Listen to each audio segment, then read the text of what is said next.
አብይ የእሱ መንግስት ይወድቃል። የእግዚአብሔር መንግስት ቤተክርስቲያን ግን ሁልጊዜም ትኖራለች። ኢማም አህመድ ወይም ደግሞ ግራኝ አህመድ ብለው የሚጠሩት ግራኝ ያሉት ግራ የሆነባቸው ሰዎች ናቸው። ታሪክ ላይ ትልቅ ስራን ሰርቷል። ኢትዮጵያ ታሪክ ላይ ኢትዮጵያን አንድ አድርጎ ለመግዛት ተንቀሳቅሷል። ያን ተግባር ሲፈጽም ኢማም አህመድ ቤተክርስቲያን አጥፍቷል፣ አገር አጥፍቷል ይላሉ። አሁን አርሲ ለሚገደሉ ሰዎች ተጠያቂ እንደሆን አታውቅም? ጅማ ለሚያውልቁት በዚህ ትርክት ተጠያቂ እንደሆን አታውቅም? ጥላቻን በመዝራት ጅምላ በቪዲዮ እየተቀረጸ ሬሳ ተራ የሆነበት ዘመን ኦርቶዶክስን እንዳያስባት እንደውም እንደ ጠላት እንዲያያት ሰውን እስከነ ነፍሱ የሚያቃጥለው ትውልድ በዚህ መንገድ ነው የመጣው። አንድ ሰው ደግሞ በዚህ ዘመን ውስጥ አልተጠየቀም። አቶ ሽመልስ አብዲሳ በሚመሩት አገር በኦሮሚያ ክልል ይሄ ሁሉ ሰው ሲያልቅ አንድ ጊዜ የሚደረጉት ጥቃቶች በሚገባ በመንግስት መዋቅር የሚደረጉ ናቸው። በአርሲ በባሌ በጅማ የሚደረጉት የመንግስት መዋቅር ህዝቡን ሊጠብቅ የሚገባው አካል ነው ህዝቡን የሚያሳር። ዓለም ላይ በሐሳቡ ያልታሰረና ያልሞተ የለም። በእኔ የሚጀመር ነገር አይደለም። የኔ ሐሳብ ካልጣመው ሊገለኝ ይችላል። ይመቸው። ሰላም ጤና ይስጥልን ውድ የቃል ሚዲያ ቤተሰቦች እንደምን ቆያችሁ? እግዚአብሔር ሰላም ከሁላችን ጋር ይሁን እያልን ወቅታዊና አዳዲስ መረጃዎችን ይዘን መጥተናል። ቪዲዮውን ከመጀመራችሁ በፊት ላይክ በማድረግ ጀምሩ። እንዲሁም ሐሳብ አስተያየታችሁን የኮሜንት ሴክሽን ላይ ያስቀምጡልን። ቀጥታ ወደ ቪዲዮ እናልፋለን። ሰብስክራይብ ለምንድን ነው የማታደርጉት? ታሪክ የለም። የሀገራችን ታሪክ እንኳን ምስክር ነው። የአፄ ዮሐንስና የምኒልክ ታሪክ የቦሩ ጉባኤ ግልጽ ታሪክ ነው። ያን የክፈር ዘመቻ ተውጆ ሙስሊሙ ካልከፈረ ሲቆረጥ ሲገደል እጁ ሲቆረጥ የነበሩ መሻይኾች እናውቃለን አይደለም? ቁርአን ሲቃጠል መሻይኾች ሲገደሉ የነበረው በእነሱ ታሪክ ላይ ነው። በየትኛውም ታሪክ ኢማሙ አህመድ አልጋዚ ኢማሙ አህመድ ወይም ደግሞ ግራኝ አህመድ ብለው የሚጠሩት ግራኝ ያሉት ግራ የሆነባቸው ሰዎች ናቸው። ታሪክ ላይ ትልቅ ስራን ሰርቷል። ኢትዮጵያ ታሪክ ላይ ኢትዮጵያን አንድ አድርጎ ለመግዛት ተንቀሳቅሷል። ያን ተግባር ሲፈጽም ኢማም አህመድ ቤተክርስቲያን አጥፍቷል፣ አገር አጥፍቷል ይላሉ። እውነት ቢሆን ኖሮ ኢማም አህመድ የሚያጠፋው ላሊበላን ነበር። ኢማም አህመድ የሚያጠፋው አክሱምን ነበር፣ የክርስቲያን እምብርት ተብሎ የሚባሉትን ማዕከሎች። ነገር ግን ኢማም አህመድ አላጠፋም። እስልምና ለማጥፋት መጣ ጂን አይደለም። አላህን ፍሩ እያለ በተቅዋ ያዘዘ ነበር ጦሮቹን ያንቀሳቀሰው። አሁን አርሲ ለሚገደሉ ሰዎች ተጠያቂ እንደሆን አታውቅም? ጅማ ለሚያውልቁት በዚህ ትርክት ተጠያቂ እንደሆን አታውቅም? ጥላቻን በመዝራት ፓርላማው የዚህ ቢጤ ስብስብ ነው ያለበት። የከሚሴውን ፓርላማ ሜምበር ታውቃላችሁ። ከሚሴ በሚቃጠል ጊዜ ጭራሽ እኛ ተጎዳም ብሎ በፓርላማ እንደ ክርስትናን ሲያጠለሽ እንደነበረ የአብይ ፓርላማ እሱ ነው። እስቲ ስሙት። ወይ ሶስት አማራጭ የተሰጠበት ምድር ላይ ነው ያለነው። ወይ ስለም፣ ወይ ክፈር፣ ወይ ሀገር ለቀህ ውጣ ነው አይደል? ወይ ሙስሊም መሆን ወይ ሙስሊምናን ትቶ ወይ መሞት ወይ ሀገር ለቀህ መውጣት ተብሎ እኮ አማራጭ ተሰጥቶ ቦሩ ሜዳ እኮ ኢትዮጵያ ውስጥ ነው፣ ሩቅ እኮ አይደለም። ጨለንቆ እዚህ ሀገር ነው ያለው። ካሚልን እዚህ ጋር ያዙት። እንግዲህ ጨለንቆ እዚህ ጋር ነው ያለው። ጨለንቆ የኢሚር ኑርና የሚኒሊክ ውጊያ ነው። እለቱ ባለወልድ የጌታችን ልደት ነው። ጨለንቆ እሳቸው እያስቀደሱ ያኛው ጦር በሚቀድሱበት እንያዛቸው በዓል ያከብራሉ ብሎ መጣ። ሚኒሊክ መድፍ ስለነበረው ወደዚህ ወደ ኮረም የሚባል አለ። ከጨለንቆ ወደዛ ተራራ ሲተኩስ ተበተኑ። ሰውየው በዛው ጠፋ። ኦነጎች መጡና 100,000 ሰው ነው ምናምን ታረደ ብለው የከብትም የጅብም አጥንት ተሰብስበው በነጋሶ ጊዳዳ መሰረተ አኑሪለት ጨለንቆ ላይ ሐውልት ሰሩ። እንግዲህ የውሸት ትርክት የዋብያና የዘር ፖለቲካ ስልት አንድ አይነት ነው። መዋሸት፣ እሱን መደጋገም፣ ለሱ ሐውልት ማቆም፣ እሪ ማለት፣ ከዛ መፍጀትና መተካት ነው። ኦነግም ይሄን ነው የሚያደርገው። አሁን እሱ በሃይማኖት ጀመረና ኦነግ ሆነ ወዲያው። የጨለንቆ ትርክት የኦነግ ትርክት ነው።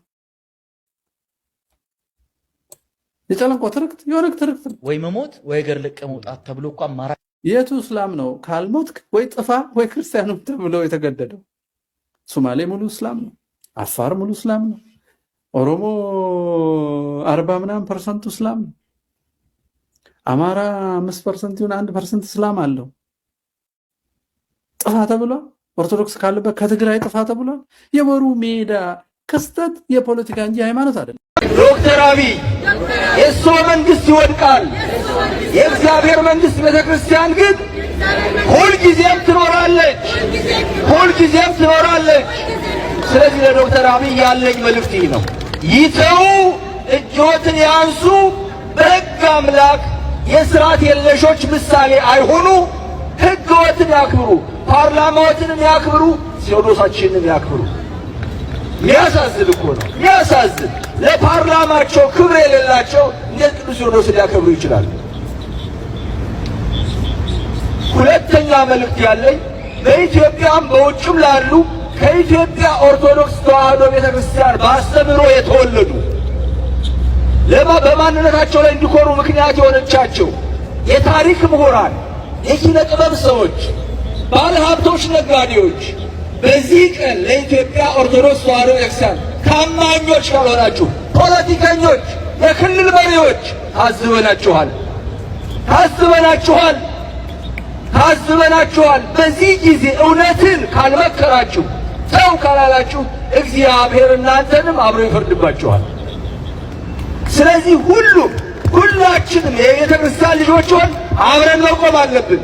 እያንዳንዱ ነጋዴው በሀብቱ፣ ጥበበኛው በጥበቡ፣ ሁሉም እግዚአብሔር በሰጠው ጸጋ ለቤተ ክርስቲያን አንድ ሆኖ መቆም አለበት። ሌላው መልእክት ማስተላልፈው እንደዚሁ ለኢትዮጵያ መገናኛ ብዙሃኖች ነው። የኢትዮጵያ ሕዝብ ገንዘብ እየከፈላችሁ የኢትዮጵያ መንግስት ሚዲያ ሆናችሁ የምታገለግሉ እነ ኢቢሲ እነማንን የስማችሁን በደንብ የማላውቀው ብዙዎቻችሁ ታላቋ የኢትዮጵያ ኦርቶዶክስ ቤተክርስቲያን ጥምቀቷን ሪከርድ እያደረጋችሁ ስንት ገንዘብ የምትሰሩባት፣ ቅርሶቿን እነ ላሊበላን እያስጎበኛችሁ ስንት ትርፍ የምታገኙባት ቤተክርስቲያን ስትጮህ ጥቁር ስትለብስ አንድም ቀን ሳትታዘቧት ሐዘን ሳትደርሷት ቀራችሁ። ዶክተር አብይ ሲያቆስሏት ሲያንገላቷት ወታደር ሲያሱባት ዝም ብላችሁ አያችሁ።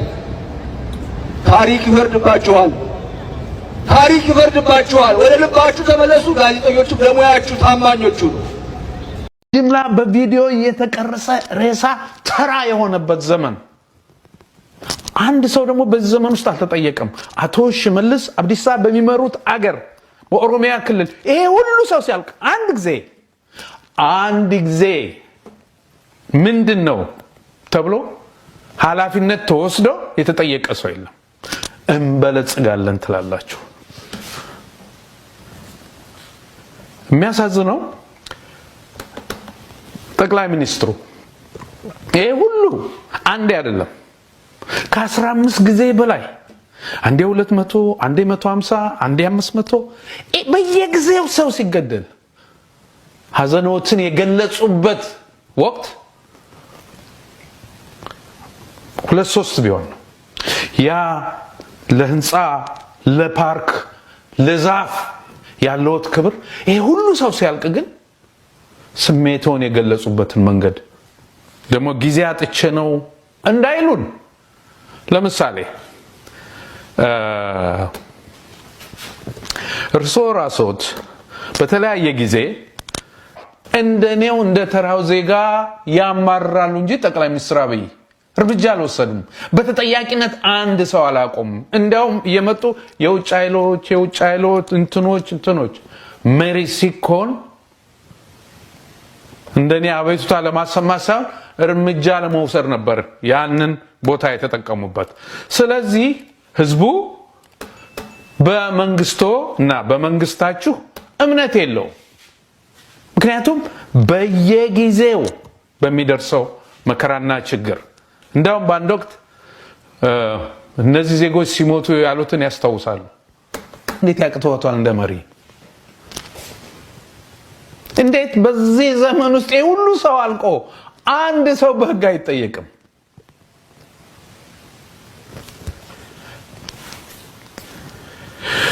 የሚናገሩት ሁል ጊዜ ይጋጫል። ስለዚህ ህዝቡ እምነት የለውም። አዲስ አበባ ዙሪያዋን በማጠር በሌሊት ዜጎችን እላያቸው ላይ ቤት በማፍረስ ብልጽግና እንዴት ይመጣል? እንዴት ለሰላም በኩልነት መኖር እንዴት እንዲህ አይነት ነገር ያመጣል? የኢትዮጵያ ህዝብ የጠየቀው በኩልነት በሰላም እንኖር ነው እኮ። በ5 ዓመት ውስጥ ይሄን ያህል ሩጫ፣ ዘረፋው፣ በየቦታ ያለው ዘረፋ፣ ተጠያቂነት የሌለበት የሚገርመው በአዲስ አበባ ዙሪያ ብዙ ባቀረብኩ ደስ ይለኝ ነበር። ወይዘሮ አዳነች አቤቤና አቶ ሽመልስ አብዲሳ በጋራ ስለ ኦሮሚያና ስለ አዲስ አበባ ተነጋግረው የሚወስኑት ውሳኔ እንዴት ብሎ ነው ሌላውን ህዝብ ሊያስደስት የሚችለው? የሌላው መብት እንዴት ይከበራል? በሚያሳዝን መልኩ ደግሞ የኦሮሚያ ፖሊስ አዲስ አበባ ውስጥ የፈለገውን ሰው ወስዶ እስር ቤት ከቶ የፈለገውን ያደርጋል። ኦርቶዶክስን እንዳያስባት እንደውም እንደ ጠላት እንዲያያት ሰውን እስከነ ነፍሱ የሚያቃጥለው ትውልድ በዚህ መንገድ ነው የመጣው። እኛ የሚደረጉት ጥቃቶች በሚገባ በመንግስት መዋቅር የሚደረጉ ናቸው። በአርሲ በባሌ በጅማ የሚደረጉት የመንግስት መዋቅር ህዝቡን ሊጠብቅ የሚገባው አካል ነው ህዝቡን የሚያሰራ። ናፖሊዮን ምን አለ ይባላል፣ ሀገሩን የሚጠብቅ ሰው ምንም አይነት ወንጀል አይሰራም፣ ወይም ሀገርን ለመጠበቅ የሚሰራ ስራ ሁሉ ምንጊዜም ህጋዊ ነው ይላል። ምክንያቱም ህግ የሚወጣው ሀገርን ለመጠበቅ ነው። ሀገርን ለመጠበቅ ተቃራኒ የሆነ ነገር ግን ህግም ቢሆን ህገ ወጥ ነው፣ አፍራሽ ነው። ስለዚህ ቤተክርስቲያንን ለመጠበቅ ምዕመናንን ለመጠበቅ የሚሰራ ስራ የቤተክርስቲያኒቱ አስተምሮ፣ ስርዓት፣ ዶግማ እነዚህን እስካልተላለፈ ድረስ ምንጊዜም ህጋዊና የተፈቀደ ነው። አዲስ በየቀኑ ሲፈቀድ አይውልም። ለምሳሌ አሁን ቅዱስ ሲኖዶስ ዛሬ እዚህ ቤተክርስቲያን ይቀደስ፣ ዛሬ ወንጌል ይሰበክ እያለ አዲስ መመሪያ ሲያወጣ አይውልም። ኦልሬዲ የቤተክርስቲያኒቱ ስራዋ ነው። ልክ እንደ መተንፈስ ነው። አሁን ለመተንፈስ ማንንም አናስፈቅድም አይደለ? ስለዚህ ኦርቶዶክሳዊነትን ለመጠበቅ በየቀኑ ገሌ ይፍቀድ እያለ ደብዳቤ ስንጻጻፋለን። የተፈቀደ ስራ ነውና በዛ መንገድ መቀጠል የሚገባበት ሁኔታ ይሄ መንግስት አሁን ሃይማኖታዊ ነው ወይ ብሎ የሚጠይቅ ሰው ካለ እኔ በእውነት በጣም አይኑን የጨፈነ ሰው መሆን አለበት። ትንሽ ማሳያዎችን እኔ ላንሳ። አንደኛ የሚደረጉት ጥቃቶች በሚገባ በመንግስት መዋቅር የሚደረጉ ናቸው። በአርሲ በባሌ በጅማ የሚደረጉት የመንግስት መዋቅር ህዝቡን ሊጠብቅ የሚገባው አካል ነው ህዝቡን የሚያሳድደው። ህዝቡን ሊጠብቅ የሚገባው አካል ነው ህዝቡን የሚገድለው።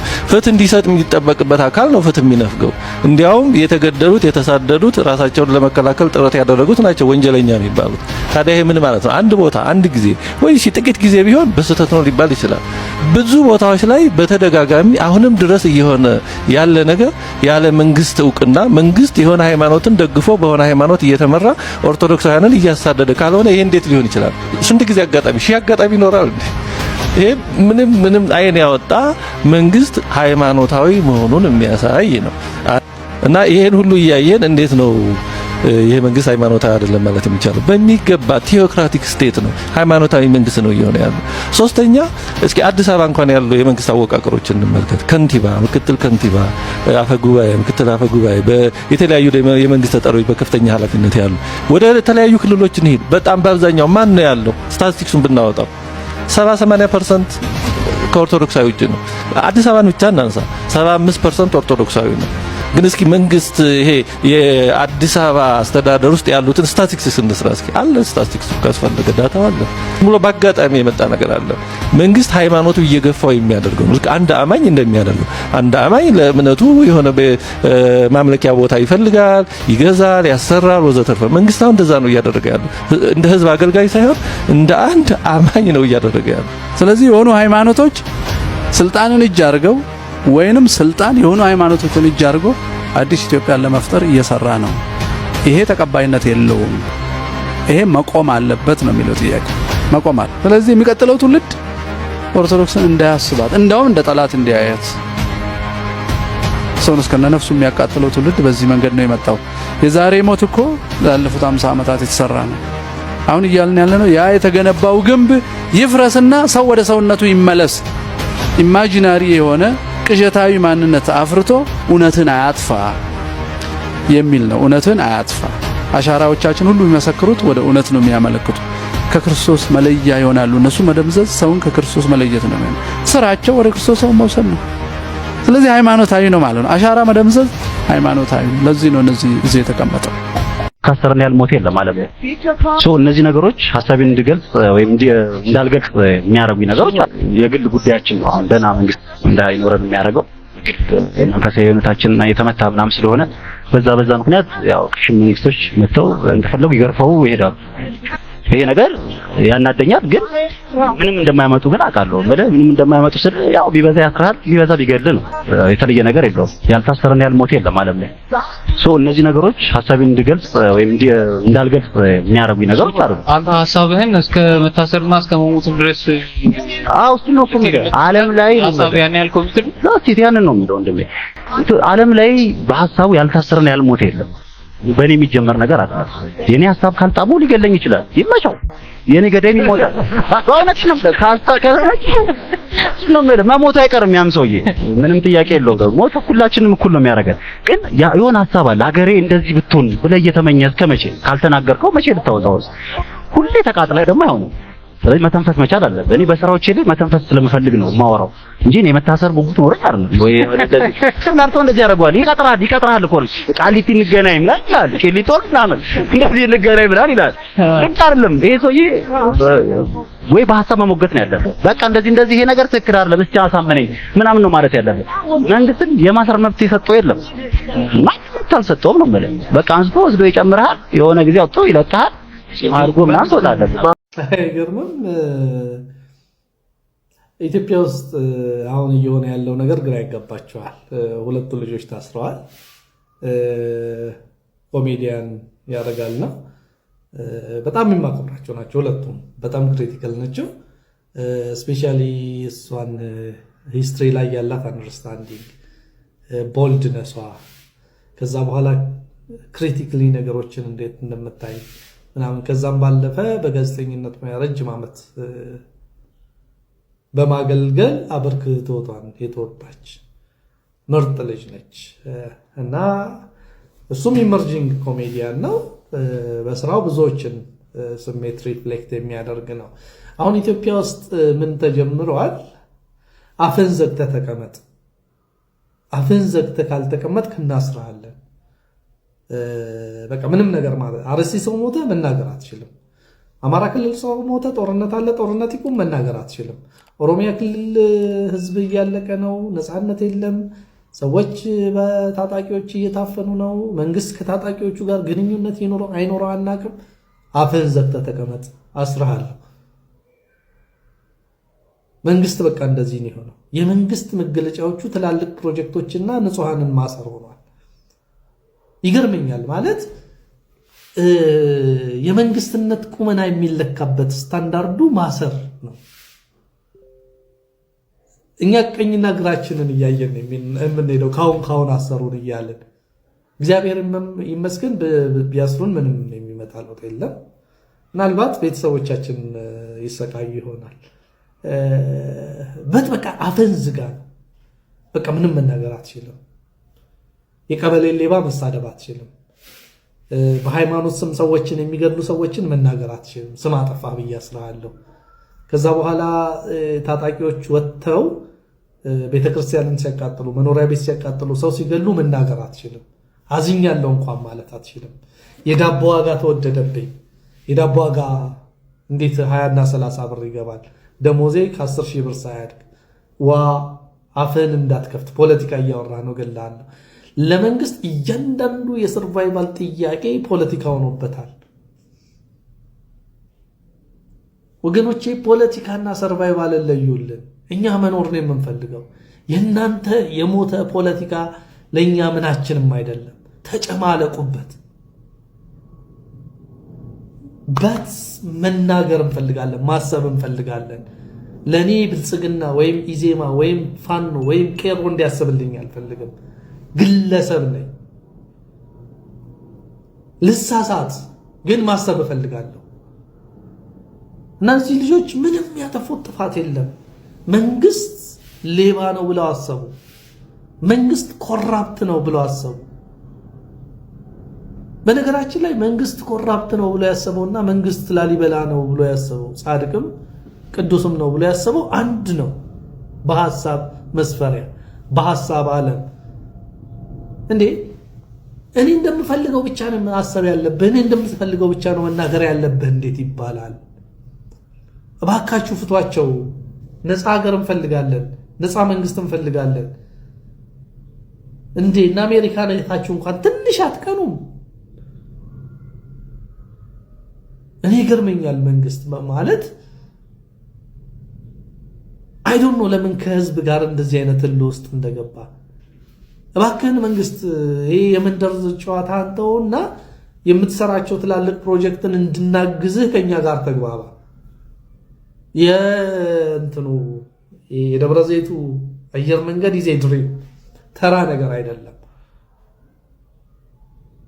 12 ቢሊዮን ዶላር ነው አይደል ይፈጃል የተባለው። የአፍሪካ ቀዳሚው ነው። it is really a dream እንትን ፕላን። ያንን ነገር ለማሳካት ስለዛ ነገር ለማውራት ትናንሽና ርካሽ ነገሮች ጋር አትልከስከሱብን። በቃ ትላልቅ ነገር አስቡ፣ ትላልቅ ነገር ስሩ። ሰው የሚፈልገውን ነገር ይናገር። ሰው እንደ ልቡ ይስራ፣ እንደ ልቡ ይወጣ። ጦርነትን አቆሙልን። የመደራደር ሳይንስን ልመዱ። የመዋጋት ሳይንስን ብቻ አይደለም። አብይ ይመጣና 20 ዓመት ከመዋጋት 20 ዓመት መደራደር ይበልጣል ይላል።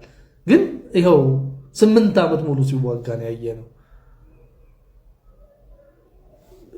ፍሪደም ኦፍ ኤክስፕሬሽን ምናምን ብሎ ይሰብከናል። ከዛ በኋላ ሰዎች ሲናገሩ እየወሰዱ እስር ቤት ይከታሉ። ነውር ነው።